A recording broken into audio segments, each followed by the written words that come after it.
నమస్కారం. స్వతంత్ర TV daily news and analysis live షోకి స్వాగతం. నేను మీ యాంకర్ కావ్య. ఈరోజు వివిధ వార్తాపత్రికల్లో వచ్చిన హెడ్లైన్స్ ఒకసారి చూద్దాం. ముందుగా ఇంగ్లీష్ పేపర్ కనుక మనం తీసుకుంటే ది పయనీర్ పేపర్, ఇక్కడ హెడ్లైన్ చూసుకోవచ్చు. Approve airports, Warangal Adilabad airports key for Telangana progress అంటూ కూడా ఇక్కడ హెడ్లైన్ చూసుకోవచ్చు. ఎయిర్పోర్ట్స్కి సంబంధించింది. అదేవిధంగా land ready, TG need centres nod, CM seeks approval for northern part of triple R meets Gadkari అంటూ కూడా అదొక న్యూస్ చూసుకోవచ్చు. Headline Iran attacks 2 ships in strait of Hormuz, 1 Indian kill, 10 injured, New Delhi summons Iranian DCM అంటూ కూడా ఒక ఇరాన్కి సంబంధించిన హెడ్లైన్ ఇంటర్నేషనల్ వన్ అయితే చూసుకోవచ్చు. ఇక్కడ India to host today BRICS meet in Hyderabad from today అంటూ కూడా ఇంకో హెడ్లైన్ కూడా చూసుకోవచ్చు మనం. BRS looted TG and left it in depths అంటూ కూడా బట్టి విక్రమార్క ఆరోపించడం జరిగింది. దానికి సంబంధించిన హెడ్లైన్ అయితే ఇంకోటి చూసుకోవచ్చు. Congress seeks extension of SIR schedule in Telangana అని చూసుకోవచ్చు. సో సార్ షెడ్యూల్ అయితే ఎక్స్టెండ్ చేయడం జరిగింది. దానికి సంబంధించిన headline prominent politician former minister Mudragada is no more అంటూ కూడా ఇంకో హెడ్లైన్ అయితే చూసుకోవచ్చు. Allocation of Tadicherla to Singareni will boost coal production అంటూ కూడా బీజేపీ చీఫ్ చెప్పడం జరిగింది, రామచంద్రరావు. సో దానికి సంబంధించిన హెడ్లైన్ చూసుకోవచ్చు. ACB books HMDA chief engineer detects 9.24 crores assets అంటూ కూడా ఇక్కడ హెడ్లైన్ చూసుకోవచ్చు. ఇంకోటి 94 crore people under social security coverage now says Mandaviya. So దానికి సంబంధించిన హెడ్లైన్ అయితే ఇంకోటి చేసుకోవచ్చు. సో ఇవి ది పయనీర్ పేపర్లోని మెయిన్ హెడ్లైన్స్. ఇప్పుడు దిశ పేపర్కి వెళ్ళిపోదాం. సో దిశలా ఇక్కడ ఇంట్రెస్టింగ్ థింగ్ ఏంటంటే ఖచ్చితంగా అందరూ గమనించాల్సింది, పారాక్వాట్ బాన్, గడ్డి మందును నిషేధించిన కేంద్రం, దిగుమతి తయారీ విక్రయం పంపిణీ చట్ట విరుద్ధం, అదేవిధంగా అనారోగ్య సమస్యల దృష్ట్యా కీలక నిర్ణయం తీసుకోవడం జరిగిందంటూ కూడా ఇక్కడ పారాక్వాట్ బాన్కి సంబంధించిన హెడ్లైన్ అయితే చూసుకోవచ్చు. సో ఇది ఒకేసారి అనుమతి ఇవ్వండి త్రిబులార్ ఉత్తర దక్షిణ భాగాలకు, ఫ్యూచర్ సిటీ నుంచి బందర్ పోర్ట్ వరకు గ్రీన్ ఫీల్డ్ హైవేకు పర్మిషన్ ఇవ్వండి అంటూ కూడా సీఎం రేవంత్ రెడ్డి నితిన్ గడ్కరీని, కేంద్ర మంత్రి నితిన్ గడ్కరీని అడగడం జరిగింది. దానికి సంబంధించిన హెడ్లైన్ అయితే చూసుకోవచ్చు. ఆర్టీఓలకు బాసులుగా తహసీల్దార్లు, డిఆర్ఓలుగా వారికి ప్రమోషన్ అంటూ కూడా ఇంకో హెడ్లైన్ చూసుకోవచ్చు. కిలోన్నర గోల్డ్ లగ్జరీ కార్లు, ఏసీబీకి చిక్కిన HMDA chief engineer B Ravinder అంటూ కూడా ఇక్కడ చూసుకోవచ్చు. సో అక్కడ 11 చోట్ల సోదాలు, 9.24 కోట్ల ఆస్తుల గుర్తింపు, మార్కెట్ విలువ ప్రకారం 100 కోట్ల పైనే అంటూ కూడా ఇక్కడ ఈ న్యూస్ చూసుకోవచ్చు. ఈహెచ్ సిటీ ప్యాకేజీలతో సర్వీస్ చేయలేం, ప్రైవేట్ నెట్వర్క్ హాస్పిటల్ స్పష్టీకరణ, సిజిహెచ్ఎస్ ధరలతో వైద్యం అందించడం అసాధ్యం అంటూ కూడా టాన్గా చెప్పడం జరిగింది. ఈహెచ్ సిటీ సిఈఓ హనుమంతుకు వినతి పత్రం అందజేత అంటూ కూడా హెడ్లైన్ చూసుకోవచ్చు. థర్డ్ లాంగ్వేజ్ పాస్ కావాల్సిందే, 9వ తరగతి విద్యార్థులకు నో బోర్డ్ ఎగ్జామ్, R3 నిబంధనలపై సిబిఎస్ఈ క్లారిటీ అంటూ కూడా ఇంకో హెడ్లైన్ చూసుకోవచ్చు. సర్కారుకు చేరని నివేదిక, కొండపోచమ్మ సాగర్పై విజిలెన్స్ విచారణ 6 నెలల క్రితమే పూర్తి, ఉన్నతాధికారులకు రిపోర్ట్ అందజేసిన బృందం ప్రభుత్వానికి అందకపోవడం వెనుక మతలబేంటి అంటూ కూడా ఇంకో హెడ్లైన్ చూసుకోవచ్చు. ఇవి దిశ పేపర్లోని మెయిన్ హెడ్లైన్స్. ఇప్పుడు నమస్తే తెలంగాణకి వెళ్ళిపోదాం. నమస్తే తెలంగాణలో ఇక్కడ మెయిన్ హెడ్లైన్ అయితే ఉంది. సర్కార్ మెడలు వంచిన బీఆర్ఎస్, పాలమూరు కేసీఆర్ పంపునకు మళ్ళీ వెట్రన్ అంటూ కూడా ఇంకో హెడ్లైన్ చూసుకోవచ్చు. ఎట్టకేలకు తల వంచిన రేవంత్, నీళ్ళెక్కడ పోయాలన్న చోటే నింపుతున్న వైనం అంటూ కూడా ఉంది ఇక్కడ హెడ్లైన్. దేశం మొత్తంలోనే తెలంగాణలో అతి తక్కువ నీటి నిల్వలు అంటూ కూడా మనం ఇంకో హెడ్లైన్ కూడా చూసుకోవచ్చు, జల సంక్షోభానికి సంబంధించింది. సో అది రేవంత్ రెడ్డిపై ఫిర్యాదుల వెల్లువ, అనుచిత వ్యాఖ్యలపై ఠాణాల్లో బీఆర్ఎస్ కంప్లైంట్స్. నాగర్ కర్నూలు జిల్లా తెలకపల్లిలో సీఎం దిష్టిబొమ్మ దహనం అంటూ కూడా ఇంకో హెడ్లైన్ చూసుకోవచ్చు. హెల్త్ కార్డులకు బ్రేక్, సంక్షేమంలో ఈహెచ్ఎస్, ఆరోగ్య బీమాపై ఉద్యోగులకు మళ్లీ నిరాశ అంటూ కూడా సో ఈహెచ్ఎస్కి సంబంధించిన హెడ్లైన్ చూసుకోవచ్చు. అంగన్వాడీలపై సర్భారం, డ్యూటీ వేళలు మార్చినా తప్పని తిప్పలు, ఇటు సర్వే అటు సెంటర్ల నిర్వహణతో ఇబ్బందులు, పోషకాహారం అందక లబ్ధిదారుల ఇక్కట్లు అంటూ కూడా ఇంకోటి చూసుకోవచ్చు. సర్కి సంబంధించింది. సచివాలయం ముట్టడి ఉద్రిక్తం, పలువురు విద్యార్థులకు స్వల్ప గాయాలు, ఫీజు రియంబర్స్మెంట్, స్కాలర్షిప్ల విడుదలకు డిమాండ్, విద్యార్థి నాయకులను అడ్డుకొని అరెస్టు చేసిన పోలీసులు అంటూ కూడా ఇంకొక హెడ్లైన్ చూసుకోవచ్చు. స్టూడెంట్స్కి సంబంధించింది. కాంగ్రెస్లో నామినేటెడ్ కలవరం, 37 కార్పొరేషన్ల చైర్మన్ల పదవి కాలం ముగింపు, రెన్యువల్పై సందిగ్ధం, ఢిల్లీ చుట్టూ ఆశావహులు, వలస కాంగ్రెస్ నేతల కోసం ముఖ్య నేత ప్రయత్నాలు అంటూ కూడా ఇంకో హెడ్లైన్ చూసుకోవచ్చు. సో ఇవి నమస్తే తెలంగాణ పేపర్లోని మెయిన్ హెడ్లైన్స్. ఇప్పుడు వెలుగు పేపర్కి వెళ్ళిపోదాం. వెలుగులో ఇక్కడ సర్ చాలా స్లో, రాష్ట్రంలో ఇప్పటివరకు 49.28% నమోదు, మరో 10 రోజుల్లో ముగియనున్న గడువు. హైదరాబాద్, మేడ్చల్, రంగారెడ్డి జిల్లాల్లో డెడ్ స్లో, కోటికి పైగా ఓటర్లు, 28.46 లక్షల ఎంట్రీ. నత్తనడకన ఎన్యుమరేషన్ ఫారాల డిజిటలైజేషన్, గడువు పొడిగించాలని డిమాండ్లు అంటూ కూడా ఇంకో హెడ్లైన్స్ చూడొచ్చు. సర్కి సంబంధించింది. అదే కాకుండా RRR నార్త్ పనులు షురూ చేయండి, future city to Bandar port green field హైవేకు పర్మిషన్ ఇవ్వండి అంటూ కూడా రాజీవ్ రహదారికి ప్రత్యామ్నాయ రహదారి నిర్మించాలి అని కేంద్ర మంత్రి నితిన్ గడ్కరీకి సీఎం రేవంత్ రెడ్డి విజ్ఞప్తి చేయడం జరిగింది. దానికి సంబంధించిన హెడ్లైన్ అయితే చూసుకోవచ్చు. ఇక్కడ 2028 జూన్ 2 నాటికి వరంగల్ ఎయిర్పోర్ట్ పూర్తి, దేశంలోనే ది బెస్ట్ ఎయిర్పోర్టుగా మామునూర్ను నిర్మిస్తామంటూ కూడా కేంద్ర మంత్రి రామ్మోహన్ నాయుడు చెప్పడం జరిగింది. దానికి సంబంధించిన హెడ్లైన్ అయితే చూసుకోవచ్చు. ప్రతి ఈఎస్ఐ ఆసుపత్రిలో డయాలసిస్ సెంటర్ ఏర్పాటు చేయాలని కేంద్ర మంత్రి మన్సుఖ్ మాండవీయకు మంత్రి వివేక్ వినతి చేయడం జరిగింది. దానికి సంబంధించిన హెడ్లైన్ కూడా చూసుకోవచ్చు. ఇరాన్పై మళ్ళీ 60 రోజుల యుద్ధం, యుఎస్ కాంగ్రెస్కు నోటీస్ ఇచ్చిన ప్రెసిడెంట్ డొనాల్డ్ ట్రంప్ అంటూ కూడా ఇక్కడ ఇంటర్నేషనల్ న్యూస్ చూసుకోవచ్చు. అమెరికా ఇరాన్కి మధ్య జరుగుతున్న వార్ గురించి. 17వ రోజుకు వాంగ్ చుక్ నిరాహార దీక్ష, క్షీణిస్తున్న ఆరోగ్యం, దీక్ష విరమించాలని ప్రతిపక్షాల విజ్ఞప్తి అంటూ కూడా ఇంకొక హెడ్లైన్ అయితే చూసుకోవచ్చు ఇక్కడ. సో ఇవి వెలుగు పేపర్లోని మెయిన్ హెడ్లైన్స్. ఇప్పుడు ఆంధ్రజ్యోతి పేపర్కి వెళ్ళిపోదాం.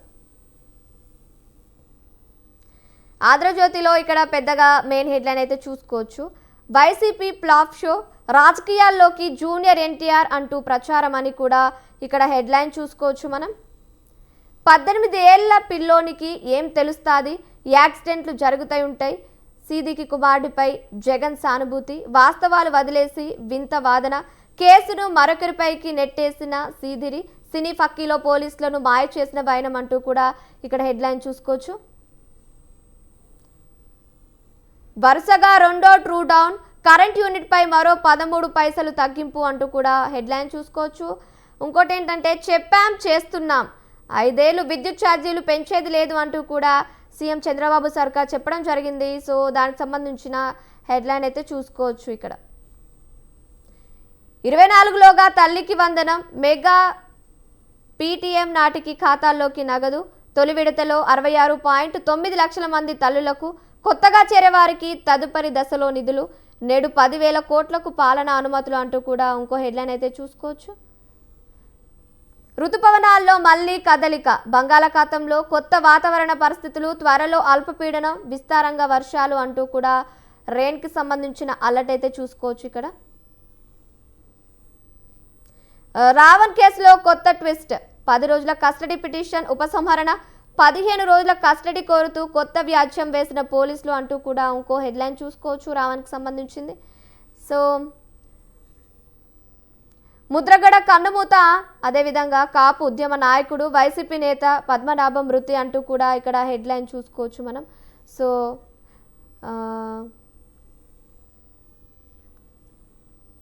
అదేవిధంగా ఇప్పుడు సాక్షి పేపర్కి వెళ్ళిపోదాం.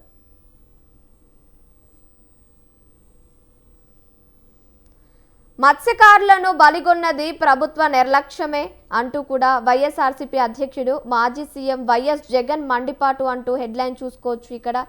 సో మత్స్యకార కుటుంబాలకు వైఎస్ఆర్సీపీ ఆర్థిక సహాయం చిన్నాకు సహా ఒక్కో కుటుంబానికి 7 లక్షలు అంటూ కూడా ఇక్కడ మెయిన్ హెడ్లైన్ చూసుకోవచ్చు.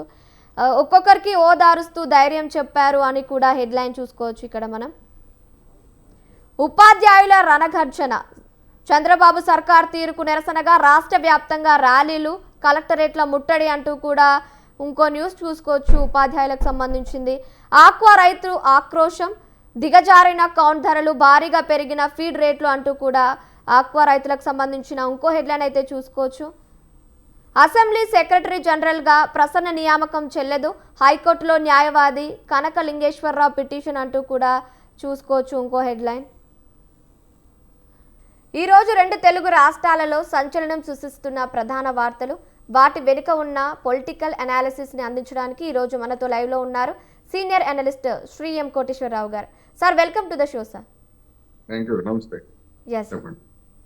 రైట్, ఇక మనం ముందుగా మెయిన్ టాపిక్ చూసుకుంటే ఈరోజు వచ్చిన వార్తల్లో విశాఖపట్నంలో గంగవరం మత్స్యకార కుటుంబాలను పరామర్శించిన మాజీ సీఎం వైఎస్ జగన్ బాధిత కుటుంబాలకు ₹1 కోటి పరిహారం ఇవ్వాలని డిమాండ్. జగన్ పర్యటన అట్టర్ ఫ్లాప్ షో అంటూ కొట్టిపారేసిన కూటమి శ్రేణులు. ఉత్తరాంధ్ర మత్స్యకార ఓటు బ్యాంక్ కోసం ఇరు పార్టీల మధ్య మొదలైన సరికొత్త యుద్ధంపై ప్రత్యేక విశ్లేషణ. రైట్, ఇక ముందుగా మనం వైఎస్ జగన్ కి సంబంధించినది ఒక న్యూస్ తీసుకుంటే ఇక్కడ సార్ కోటేశ్వరరావు గారు చెప్పండి. వైజాగ్ పర్యటనలో జగన్ ను చూడ్డానికి వచ్చిన జనం స్వచ్ఛందంగా వచ్చారా లేక పార్టీ సమీకరించిన జనమా? ఎన్నికల ఓటమి తర్వాత కూడా జగన్ క్రేజ్ ఉత్తరాంధ్రలో ఎంతవరకు చెక్కు చెదరకుండా ఉంది అంటారు? జగన్మోహన్ రెడ్డి గారు వివిధ సందర్భాల్లో బాధితుల కుటుంబాలను పరామర్శించేందుకు వెళ్ళినప్పుడు, అదేవిధంగా కొన్ని సందర్భాల్లో మామిడి రైతులు కావచ్చు లేదా మరొక అంశం మీద ఆయన యాత్రలు చేపట్టినప్పుడు గతంలో ఆయన మీద వచ్చినటువంటి విమర్శ లేదా వాస్తవం ఏమిటంటే, పెద్ద ఎత్తున జన సమీకరణకు ఆయన పార్టీ ప్రయత్నించింది. ఆ విధమైనటువంటి జన సమీకరణ కూడా కనిపించింది. ఇప్పుడు సమయం సందర్భం అనేటువంటిది 2 ఉంటాయి. ఇప్పుడు ఉదాహరణకు మత్స్యకారుల కుటుంబాలను పరామర్శించడానికి వెళ్ళినప్పుడు జరిగింది ఏమిటి అంటే, అది ఒక విషాదకరమైనటువంటి ఉదంతం సందర్భంగా ఆ కుటుంబాలను పరామర్శించేందుకు ఆయన వెళ్ళారు. ఆయన వెళ్ళినప్పుడు మరి ఆయనకి అభిమానులుగా కావచ్చు లేదా కార్యకర్తలుగా ఉన్నటువంటి వాళ్ళు కావచ్చు, ఆయనకు జేజేలు పలుకుతూ ఆయనకు అనుకూలంగా నినాదాలు చేయటం అనేటువంటిది ఎబ్బెట్టుగా ఉన్నటువంటి వ్యవస్థ. అది చూసే వాళ్ళకి ఎవరికి కూడా ఇదేమిటి, వచ్చిన సందర్భం ఏమిటి, కార్యకర్తలు ఏమిటి, ఆ విధంగా రెచ్చిపోతూ ఉంటే మరి ఆయన కానీ లేదా నాయకులు కానీ ఎందుకు నివారించలేకపోయారు అనేటువంటి ప్రశ్న వస్తుంది. దానికి వైసీపీ వాళ్ళు చెప్పుకునేది ఏంటంటే, జగన్ గారికి ఉన్నటువంటి అభిమానం అట్లాంటిది. అభిమానులు ఆ విధమైనటువంటి నినాదాలు చేస్తే లేదా ఆ విధమైనటువంటి స్పందన వెల్లడిస్తే ఆయన ఏం చేస్తారు అంటూ సమర్థించుకోవడానికి దిగుతున్నారు. పోనీ ఇది ఏదో 1 2 సార్లు అని అనుకుంటే 1 2 సార్లు వ్యవహారం కాదు. ఆయన వెళ్ళిన ప్రతిసారి ఇదే రిపీట్ అవుతా ఉంది. మరి ఇదే రిపీట్ అయినప్పుడు మరి పార్టీలో అంతర్గతంగా అలాంటి వాళ్ళని మీరు నివారించండి అని చెప్పేసి జగన్మోహన్ రెడ్డి గారు ఆ స్థానిక నాయకత్వాలని ఆదేశించారా లేదా అంటే ఖచ్చితంగా ఆదేశించినట్టయితే కనపట్లేదు. ఆదేశిస్తే ఆ విధమైనటువంటి ప్రవర్తన వాళ్ళ వైపు ఉండదు. అందుకని ఇది ఒక అంశం. రెండోది, ₹1 కోటి, ₹2 కోట్ల, 10 కోట్ల. ఎందుకంటే ఆప్తులైనటువంటి కుటుంబాలు పెద్దలను కోల్పోయిన తర్వాత ఎన్ని కోట్లు ఇచ్చినా దాన్ని పూర్తి చేయడం అనేటువంటి ఎవరికి సాధ్యం కాదు. అయితే దానికి కూడా ఏ ప్రమాదం జరిగితే లేదా ఏ ఉదంతం జరిగితే అంత నష్టపరిహారం ఇవ్వాలి ఏమిటనేటువంటి ప్రభుత్వాలు గతంలోనూ జగన్మోహన్ రెడ్డి గారి హయాంలోనూ ఇప్పుడు కూడా నిబంధనలు అనేటువంటివి ఉన్నాయి. మరి జగన్మోహన్ రెడ్డి గారి హయాంలో కూడా ఈ విధంగా మత్స్యకారులు చనిపోయినటువంటి ఉదంతాలు ఉన్నాయి, లేకపోతే ఇతరత్ర మునిగిపోయి బాధితులైనటువంటి వాళ్ళు ఉన్నారు. మరి ఆయన హయాంలో ₹1 కోటి ఇచ్చారా అనేటువంటిది ప్రశ్న. అది చెప్పరు. ఎంత ఇచ్చారు, గతంలో తమ హయాంలో మేము ఇంత ఇచ్చాము, మీరు ఇప్పుడు ఇంత ఇవ్వాలి అని అంటే అదొక పద్ధతి. గతంలో దాని గురించి ఆయన ఏమి మాట్లాడరు. రెండవది, తెలుగుదేశం పార్టీకి సంబంధించి లేదు లేదు, మేము ఆ మత్స్యకారుల కుటుంబాలు అన్నిటినీ మత్స్యకారులను రక్షించడానికి మేము అన్ని ప్రయత్నాలు చేశాము అని చెప్పేసి వీళ్ళు చెప్తారు. పరిహారం గురించి సరే వీళ్ళు మాట్లాడరు. గతంలో వీళ్ళే పరిహారం అంత ఇవ్వాలి ఇంత ఇవ్వాలని ప్రతిపక్షంలో ఉన్నప్పుడు మాట్లాడినటువంటి వాళ్ళు ఇప్పుడు అధికార పక్షానికి వచ్చేసరికి మౌనంగా జగన్మోహన్ రెడ్డి గారు రాజకీయం చేస్తున్నారండి. అందుకని నా అభిప్రాయం ఏంటంటే జగన్మోహన్ రెడ్డి గారు చేసినటువంటి ఆరోపణలు నిజమని నమ్మక్కర్లేదు. అదేవిధంగా మృతి చెందినటువంటి పల్లెకారుల యొక్క రక్షణకు ప్రభుత్వం అన్ని చర్యలు తీసుకున్నది అని అధికార పార్టీకి చెందినటువంటి వాళ్ళు చెప్పేదాన్ని కూడా మనం పరిగణలోకి తీసుకోవాల్సినటువంటి అవసరం లేదు.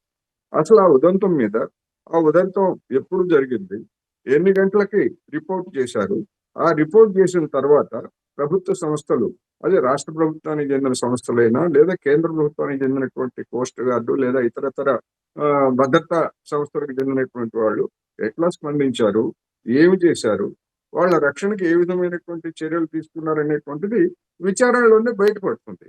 ఆ విచారణ అనేటువంటిది ముందుగా జరపాలి, నిష్పాక్షికంగా జరపాలి. భవిష్యత్తులో ఇలాంటి దుర్ఘటనలు జరగకుండా తీసుకోవాల్సినటువంటి మరిన్ని జాగ్రత్తలు ఏమిటనేటువంటిది కూడా ఆలోచించాలి.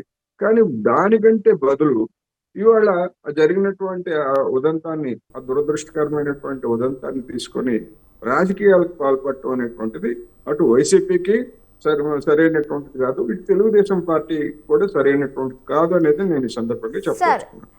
ఇక్కడ జగన్ పర్యటన ద్వారా జగన్ పార్టీకి ఎంత మైలేజ్ సాధించగలరు అంటారు ఇప్పుడు ఆయన చేసిన పర్యటన ద్వారా? ఇలాంటి వాటి వలన మైలేజ్ వస్తుందని నేనైతే అనుకోను. ఇది ఎందుకంటే ఇది ఒక విషాదకరమైనటువంటి ఉదంతం. ఇది ఆయా కుటుంబాలకు ఎవరైనా కానీ, ఏ పార్టీకి చెందిన వాళ్ళైనా లేకపోతే ఎవరైనా కానీ సానుభూతి చూపాల్సినటువంటి సమయం. ఆ సానుభూతి చూపినంత మాత్రానే మైలేజీ వస్తుందని అనుకుంటే అది చాలా దుర్మార్గమైనటువంటి ఆలోచన అవుతుంది. అందుకని దీన్ని మీడియా తరఫున మీరు కానీ లేదా మనం కానీ ఆ కోణంలో చూడొద్దు అనేది నా అభిప్రాయం. ఎందుకంటే అట్లాంటి అదే గనక ప్రామాణికం అయితే అనేక ఉదంతాలు జరిగాయి.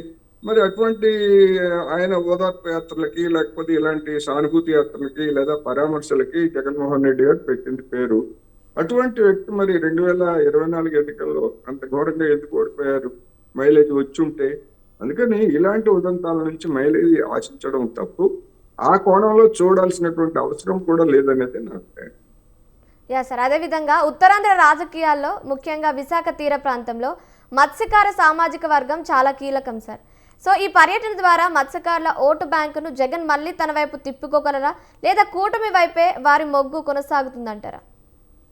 ఒక్క విశాఖ లేదా ఉత్తరాంధ్రలోనే కాదు, సముద్ర తీరం ఉన్నటువంటి ప్రాంతం మొత్తం, అది విశాఖ కావచ్చు, శ్రీకాకుళము, లేకపోయేట్లయితే తూర్పుగోదావరి, పశ్చిమ గోదావరి, కృష్ణా, గుంటూరు, నెల్లూరు, ఇవన్నీ కూడా తీర ప్రాంతాలు. ఆ తీర ప్రాంతాల్లో మత్స్యకారుల కుటుంబాలు గణనీయమైనటువంటి సంఖ్యలో ఉన్నాయి. అనేక మంది మత్స్యకారుల సామాజిక తరగతికి చెందినటువంటి వాళ్ళు ఆ ఎన్నికల్లో ప్రజాప్రతినిధులుగా కూడా వివిధ జిల్లాల నుంచి ఎన్నికయ్యారు. అందుకని ఒక్క విశాఖలోనే మత్స్యకారులు ఉన్నారు, మిగిలిన చోట సముద్రం ఉన్న దగ్గర లేరు అని అనుకోవడానికి లేదు. సముద్రం ఎక్కడైతే ఉందో లేదా నదులు ఎక్కడైతే ఉంటాయో అక్కడల్లా మత్స్యకారులు ఖచ్చితంగా ఉంటారు. అందుకని రాజకీయం చేయదలుచుకున్నటువంటి పార్టీలకి ఈ విధమైనటువంటి ప్రచారం కూడా తోడ్పడుతుంది. మొత్తం మీద చూసినప్పుడు ఏంటంటే విషాదకరమైన రాజకీయాలకి వినియోగించుకోవద్దు. దానివల్ల ఎలాంటి ప్రయోజనం లేదనేటువంటిది గతంలో తెలుగుదేశానికి అదే అనుభవం ఉన్నది, ఇప్పుడు వైసీపీకి కూడా అదే అనుభవం ఉంది. కనుక ఇలాంటి రాజకీయాలు మానుకోవాలి, బాధిత కుటుంబాలని ఆదుకోవాలి. రెండోది, భవిష్యత్తులో ఇలాంటి ఉదంతాలు జరగకుండా ఈ మత్స్యకారులకు కావచ్చు లేదా సముద్రం మీద ప్రయాణించేటువంటి వాళ్ళకి అవసరమైనటువంటి ఆధునికమైనటువంటి పరికరాలు అందజేయడంతో పాటు సమాచారాన్ని కూడా ఇవ్వాలనేది నేను ఈ సందర్భంగా చెప్పదలుచుకున్నాను. Right sir. ఇక మనం ఇంకో అంశం చూసుకుంటే, కాపు ఉద్యమ నేత మాజీ మంత్రి ముద్రగడ పద్మనాభం అంత్యక్రియలు పూర్తి, నివాళులు అర్పించిన రాజకీయ ప్రముఖులు. ముద్రగడ నిష్క్రమణతో గోదావరి జిల్లాలో మారున్న సామాజిక సమీకరణాలు ఏంటి? కాపు సామాజిక వర్గ నాయకత్వం పూర్తిగా పవన్ కళ్యాణ్ వైపు కేంద్రీకృతం కానుందా అనేది ఇంకో మనకి ఇంట్రెస్టింగ్ న్యూస్ సార్ ఇది. సో ఇక్కడ మనం ముద్రగడ పద్మనాభం గారి నిష్క్రమణతో గోదావరి జిల్లాల్లో అలాగే మొత్తం ఏపీలో కాపు సామాజిక వర్గ రాజకీయ నాయకత్వం పూర్తిగా పవన్ కళ్యాణ్ వైపు కేంద్రీకృతం అవుతుందా? దీనిని ఒక కొత్త శకానికి ఆరంభంగా చూడవచ్చంటారా? తూర్పుగోదావరి జిల్లా రాజకీయాల్లో ముద్రగడ కుటుంబానికి ఒక ప్రత్యేకత ఉన్నది. ఆయన తండ్రి 2 సార్లు ఎమ్మెల్యేగా పనిచేశారు. ఈయన కూడా ఎంపీగా ఎమ్మెల్యేగా పనిచేశారు. అదేవిధంగా ఎంపీగా ఎమ్మెల్యేగా కూడా ఓడిపోయినటువంటి ఉదంతాలు కూడా జరిగాయి. ఆ విధమైనటువంటి సమీకరణలు కాపు సామాజిక తరగతి కోసం ముద్రగడ పద్మనాభం గారు ఆయన ఒక పెద్దగా చేశారు. అయితే ఆయన 73 ఏళ్ల వయసులోనే ఆయన అనారోగ్యంతో చనిపోవటం అనేటువంటిది నిజంగానే విచారకరమైనటువంటి విషయం. ఇవాళ ఉన్నటువంటి ఆధునిక వైద్యం లేకపోతే జీవన విధానంలో 73 ఏళ్ళు అంటే ఒక విధంగా చిన్న వయసే అని అనుకోవాల్సి వస్తుంది. అయితే ఈయన మరణించడంతో ఏదో కాపులకి నాయకుడిగా పవన్ కళ్యాణ్ వస్తారు అనేటువంటి ఆ యాంగిల్లో కనుక ఆలోచిస్తే అది పవన్ కళ్యాణ్కి నష్టం జరిగేటువంటి వ్యవహారం. ఎందుకని ఒకవైపు పవన్ కళ్యాణ్ తాను కాపుల నాయకుడిని కాదు, ఇతర అన్ని సామాజిక వర్గాలకు చెందినటువంటి ప్రతినిధులు అని చెప్పేసి ఆయన చెప్పుకుంటా ఉంటే, మనం ముద్రగడ గారు చనిపోగానే ఆ స్థానాన్ని పవన్ కళ్యాణ్ భర్తీ చేస్తారు అంటే మరి పవన్ కళ్యాణ్ ని ఒక కుల నాయకుడిగా లేదా ఒక సామాజిక తరగతి నాయకుడిగా మనం పరిమితం చేసినట్టు అవుతుంది. అందుకని ఆ దృష్టితోటి చూడాలనేటువంటిది నా వైఖరి కాదు. ఎవరైనా ఇప్పుడు ముద్రగడ గెలిచినా లేదా పవన్ కళ్యాణ్ గెలిచినా లేకపోతే పవన్ కళ్యాణ్ జనసేన అభ్యర్థులు గెలిచినా కానీ కేవలం ఒక కాపుల ఓట్లతోనే వాళ్ళు ఏమి విజయం సాధించలేదు. అన్ని సామాజిక తరగతులు ఓట్లు వేశాయి. అందుకని ఇప్పుడు ముద్రగడ విషయానికి వస్తే ఆయన గత కొద్ది కాలంగా ఆయన జనం నుంచి దూరం అయ్యాడు, లేదా కాపు సామాజిక తరగతి నుంచి కూడా మొత్తంగా కొంత మేరకు ఆయన దూరం అయ్యారు. కాపులందరూ కూడా ముద్రగడ్డ బతికి ఉన్నప్పుడు కానీ లేకపోతే ఇప్పుడు కానీ అందరూ ఏదో ఒక నాయకుడి నాయకత్వంలో మొత్తం అంతా కూడా కట్టకట్టుకొని ఒకే విధంగా ఉంటారనడానికి ఎలాంటి ఆధారాలు లేవు. ఆ విధంగా ఉండేటువంటి అవకాశం కూడా లేదు. అందుకని ఎవరి రాజకీయాలు ఎవరి రాజకీయ అభిమానాలు ఇవన్నీ కూడా కొనసాగుతాయి కనుక రాబోయేటువంటి రోజుల్లో కూడా ఇదే విధమైనటువంటి పరిస్థితి ఉంటుంది. అందుకని పవన్ కళ్యాణ్ ముద్రగడ స్థానాన్ని భర్తీ చేస్తారు అంటే దాని అర్థం ఏంటంటే పవన్ కళ్యాణ్ రాజకీయంగా అది పతనం ప్రారంభమైనట్టు అవుతుంది ఒకవేళ ఎవరైనా అటువంటి పని కనుక చేసేట్లయితే. అందుకని ఆ విధంగా జరుగుతుందని నేనైతే అనుకోవట్లేదు. అయితే కుల రాజకీయాలు లేదా సామాజిక తరగతి రాజకీయాలు ఎవరికి వాళ్ళు చేస్తూనే ఉన్నారు. ఒకవైపు తాను కాపు సామాజిక తరగతి నాయకుడిని కాదు అని అంటూనే పవన్ కళ్యాణ్ కూడా అదే విధమైనటువంటి రాజకీయాలు గతంలో చేశారు, ఇప్పటికీ కూడా పరోక్షంగా కొనసాగిస్తున్నారు. ఇక మనం ఇంకో అంశం అయితే తీసుకుంటే తిరుపతిలో జరగబోయే రా ఎన్టీఆర్ సమావేశానికి తనకు ఎలాంటి సంబంధం లేదని తేల్చి చెప్పిన జూనియర్ ఎన్టీఆర్ పిఆర్ టీం రాజకీయ ఎంట్రీపై వస్తున్నవన్నీ నిరాధారమైన పుకార్లేనని స్పష్టత. ఎన్టీఆర్ ఇమేజ్ని దెబ్బతీయడానికి ప్రతిపక్షాల నాటకమా లేక అభిమానుల అతి ఉత్సాహమా అంటూ కూడా ఇంకో మనం ఇంట్రెస్టింగ్ న్యూస్ చూసుకోవచ్చు సార్ ఇక్కడ. అయితే ఇక్కడ ఏంటంటే జూనియర్ ఎన్టీఆర్ రాజకీయ రంగప్రవేశం గురించిన వార్తలను తెరపైకి తేవడం ద్వారా వైఎస్ఆర్సీపీ లేదా ఇతర ప్రతిపక్షాలు ఆశిస్తున్న తక్షణ రాజకీయ లబ్ధి ఏంటంటారు సార్? ఇప్పుడు జూనియర్ ఎన్టీఆర్ అదే విధంగా మన బన్నీ అల్లు అర్జున్ వీళ్ళిద్దరు కూడా రాజకీయాల్లోకి వచ్చే అవకాశాలు ఉన్నాయంటూ సామాజిక మాధ్యమాల్లోనూ లేదా కొన్ని పత్రికలు ఛానల్స్ లో వచ్చినటువంటి వార్తల గురించి మన ఛానల్లోనే కొద్ది రోజుల క్రితం ఒక డిస్కషన్ పెట్టారు. ఆ సందర్భంగా నేను చెప్పింది ఏంటంటే వాళ్ళిద్దరు కూడా అధికారికంగా తాము రాజకీయాల్లోకి వస్తున్నట్టు కానీ లేదా మరొక విధమైనటువంటి కానీ ప్రకటనలు చేయలేదు. అందువలన వాళ్ళు చేయనటువంటి ప్రకటనల గురించి ఊహాజనితమైనటువంటి అంశాల మీద మనం మాట్లాడుకుంటే ప్రయోజనం లేదని నేను ఆ రోజు చెప్పాను. నేను చెప్పింది రుజువైంది. ఎందుకంటే అటువంటి ఆలోచనలు కానీ లేకపోతే ఆ విధమైనటువంటి సమీకరణతో కానీ తనకేమీ సంబంధం లేదని చెప్పేసి జూనియర్ ఎన్టీఆర్ టీము స్పష్టంగా ప్రకటించింది. అటువంటి ప్రకటనే అల్లు అర్జున్ కూడా చేస్తారని నేను అనుకుంటున్నాను. చేయకపోయేట్లయితే మరి కొంతకాలం ఇదే విధమైనటువంటి ఊహాగానాలు జరుగుతాయి. ఒకవేళ వీళ్ళిద్దరూ రాజకీయాల్లోకి వస్తే ఆంధ్రప్రదేశ్ లో ఉన్నటువంటి రాజకీయ పార్టీల సమీకరణాల్లో అనేకమైనటువంటి పెనుమార్పులు సంభవించేటువంటి అవకాశం ఉంటుంది. అందుకని ఇప్పటికీ ఒక విషయం స్పష్టమైంది, అల్లు అర్జున్ కూడా మరి తన మీద వచ్చినటువంటి ప్రచారం గురించి ఒక స్పష్టత ఇస్తారేమో నేను అనుకుంటున్నాను. ఇవ్వకపోయేట్లయితే మరి కొంతకాలం ఇదే విధమైనటువంటి ప్రచారం సాగే అవకాశం ఉంది. దాని యొక్క రాజకీయ పరిణామాలు అనేటువంటివి అది కూడా ఆయన స్వయంగా ప్రకటించిన తర్వాత మాత్రమే స్పష్టమవుతుంది. లేకపోయేట్లయితే ఊహాజనితమే అనేది కూడా నేను మరోసారి చెప్పదలుచుకున్నాను. రైట్. థ్యాంక్ యూ కోటేశ్వరరావు గారు. Thank you so much. వివిధ అంశాలపై మీ విశ్లేషణ మాకు అందించినందుకు. చూశారు కదా, ఇవి ఈనాటి డైలీ న్యూస్ అండ్ అనాలిసిస్లోని ప్రధాన అంశాలు. రేపటి DNA లైవ్ షోలో మరిన్ని తాజా విశేషాలతో మళ్ళీ కలుద్దాం. నిరంతరం అప్డేట్స్ కోసం చూస్తూనే ఉండండి స్వతంత్ర టీవీ.